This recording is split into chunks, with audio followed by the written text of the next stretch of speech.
For 10 years, Thomas Cromwell appeased and aided the wild whims of King Henry VIII.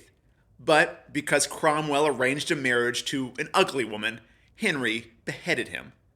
I'm mostly serious, but let's dive into Cromwell's resume. He manufactured evidence to justify the execution of Henry's wife, Anne Boleyn. He ensured the downfall of insubordinate Lord Chancellor Thomas More. He was first to line up when Henry demanded his subjects swear to obey him over the Pope. Henry wanted the church's power, sure, but he also wanted to marry whoever, a fancy that changed every few years. So, the loyal Cromwell accelerated England's move from Catholicism to Protestantism, but he also genuinely believed in a better church. In 1518, he had met with the Pope on behalf of a particular merchants' guild, securing approval for them selling indulgences. The far too easy process disillusioned Cromwell with Catholicism, but it did make him popular with merchants. By 1531, he'd parlayed this popularity into first joining Parliament and then Henry's inner circle, despite his commoner lineage.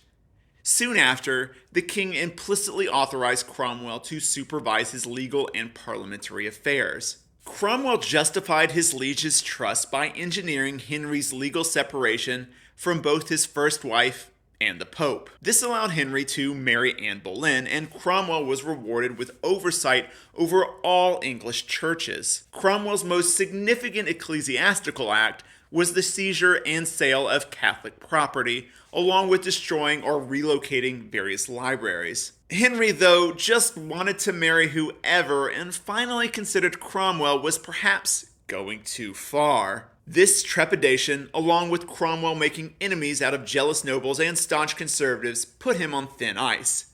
He might have overcome this, but when Henry's third wife died, Cromwell arranged a marriage to a woman Henry found so ugly he couldn't get it up on their wedding night.